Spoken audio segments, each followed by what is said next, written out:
عالم ارواح کیا ہے، روحیں وہاں پر کیسے رہتی ہیں، اور وہ کون سا وعدہ ہے جو کہ روحوں سے وہاں پر لیا گیا تھا۔ انسان کی زندگی کے لیے اللہ تعالیٰ نے 4 عالموں کا تعین فرمایا ہے، یعنی عالم ارواح، عالم دنیا، عالم برزخ اور عالم آخرت۔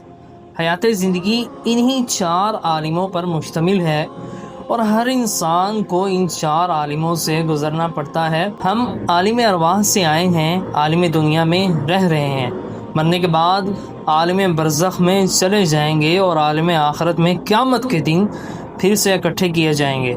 اللہ تعالیٰ نے جب پہلے ہمیں پیدا کیا تو ہمیں ارواح کی شکل میں پیدا کیا، اور جس عالم میں رکھا اس عالم کا نام عالم ارواح تھا۔ عالم ارواح کو عالم ارواح اس لیے کہا جاتا ہے کہ وہاں پر صرف روحیں رہتی ہیں اور وہاں پر جسم نہیں ہوتا۔ یہ عالم بالا ہے، اور کیونکہ روح پاک اور نورانی ہوتی ہے اس لیے اس عالم کو عالم نور بھی کہا جاتا ہے۔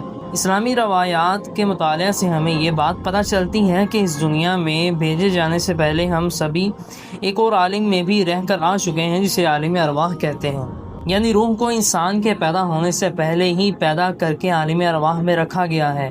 عمر بن عقبہ سے روایت ہے کہ میں نے آپ صلی اللہ علیہ وآلہ وسلم سے سنا کہ اللہ تعالیٰ نے روحوں کو انسان کے پیدا ہونے سے 2000 سال پہلے پیدا کر دیا تھا۔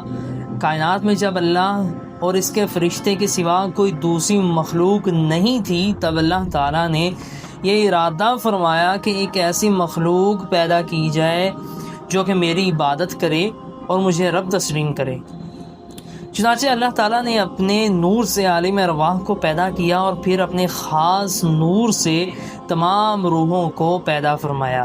روحیں اللہ تعالیٰ سے جدا ہو کر بالکل ہی ساکت ہو گئیں، تب اللہ تعالیٰ نے ان پر شفقت فرمائی اور فرمایا کہ کیا میں تمہارا رب نہیں ہوں؟ تو تمام روحوں نے جواب دیا کہ جی ہاں، آپ ہی ہیں۔ فطرت کے ساتھ انسان اس دنیا میں آتا ہے، مگر دنیا میں آنے کے بعد ماحول اس کو اپنے سانچے میں ڈھال دیتا ہے، جیسا کہ اللہ کے رسول صلی اللہ علیہ وآلہ وسلم نے فرمایا کہ جب بھی کوئی بچہ پیدا ہوتا ہے تو وہ فطرت اسلام پر پیدا ہوتا ہے، یعنی دین حق لے کر اپنے ساتھ پیدا ہوتا ہے، لیکن اس کے بعد اس کے والدین اس کو اپنے دین کے مطابق ڈھال دیتے ہیں۔ اسی بات کا ذکر قرآن مجید میں کچھ اس طرح ہوا ہے کہ جب اللہ تعالیٰ نے حضرت آدم علیہ السلام اور اس کی اولاد کو پیدا فرما لیا تو ان سے یہ اقرار کروایا کہ کیا میں تمہارا رب نہیں ہوں؟ وہ کہنے لگے کیوں نہیں، ہم گواہ ہیں۔ یہ اقرار اس لیے کروایا تاکہ قیامت کے دن تم یہ نہ کہہ سکو کہ ہمیں تو اس بات کی خبر ہی نہیں تھی۔ اس کے بعد اللہ تعالیٰ نے یہ اعلان کیا کہ اگر تم میں سے کوئی دنیا اور دنیاوی حیثیت چاہے گا تو میں اسے وہ عطا کروں گا، اگر تم میں سے کوئی جنت چاہتا ہے تو میں اسے وہ بھی دوں گا، اور اگر تم میں سے کوئی میری ذات یعنی میری پہچان چاہتا ہے تو میں اسے وہ بھی عطا کروں گا۔ تمام روحوں کو بنانے کے بعد اللہ تعالیٰ نے ان کا سارا ریکارڈ لوح محفوظ میں رکھ کر اپنے پاس سیو کر لیا۔ تمام انسانوں کی روحیں عالم ارواح میں رہ کر انتظار کرتی ہیں، اور پھر روحیں وہاں سے بتدریج دوسرے عالم یعنی عالم دنیا میں بھیج دی جاتی ہیں۔ دنیا میں آنے کے بعد چونکہ ہماری سوچ اور عقل محدود ہے، اس لیے ہمیں ارواح کی زندگی یاد نہیں، لہٰذا ہم اپنا کیا ہوا وعدہ اب بھول چکے ہیں۔ اس لیے اللہ تعالیٰ نے انبیاء کرام بھیجنے کا سلسلہ جاری کیا تاکہ وہ ہمیں بار بار اپنا کیا ہوا عہد یاد دلوا سکے اور صحیح راستہ بتا سکے۔ ہم روحوں کے بارے میں بات کریں کہ روح کیا ہے تو اس کا جواب ہمیں کچھ اس طرح سے ملتا ہے کہ روحیں اللہ تعالیٰ کا راز ہیں، اور اس راز کو صرف اللہ تعالیٰ ہی جانتے ہیں۔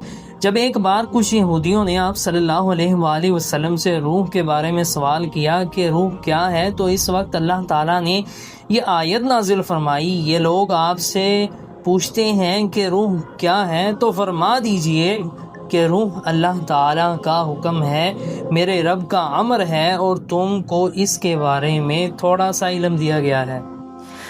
دنیا میں بھیجے جانے کے بعد روح کی جتنی زندگی متعین کر دی گئی، اس سے ایک لمحہ بھی روح یہاں پر زیادہ نہیں گزار سکتی۔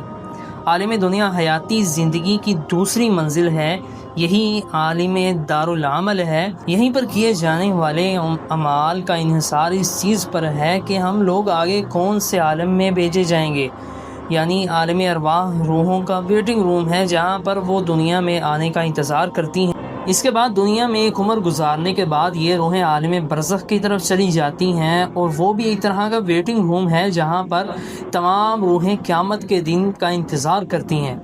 قیامت کے دن حساب کتاب کے بعد جہنم کے لوگ اللہ تعالیٰ سے یہ فریاد کریں گے کہ تو نے ہمیں 2 مرتبہ مارا اور 2 مرتبہ زندہ کیا، اس سے آگے کوئی اور بھی مرحلہ موجود ہے؟ مگر آخرت آخری مرحلہ ہوگا، اور وہاں پر لوگ ہمیشہ ہمیشہ کی زندگی گزاریں گے۔ اس آیت مبارکہ میں موجود 2 موت، ان میں سے ایک تو عالم ارواح میں عہد لینے کے بعد کی ہے، اور دوسری دنیا میں اپنی مادی زندگی گزارنے کے بعد کی موت ہے۔ عالمی دنیا میں جو روح کو لباس دیا گیا ہے وہ مادی جسم کی شکل میں ہوتا ہے، یہی جسم روح کا پنجرہ ہے، اسی روح سے آپ کی زندگی ہے، آپ کی خوشیاں ہیں، آپ کا سکون ہے۔ یہی روح روز ازل اپنے رب سے ملی تھی، اور اسی روح نے اپنے رب کی آواز سنی تھی اور اپنے رب کو دیکھا تھا۔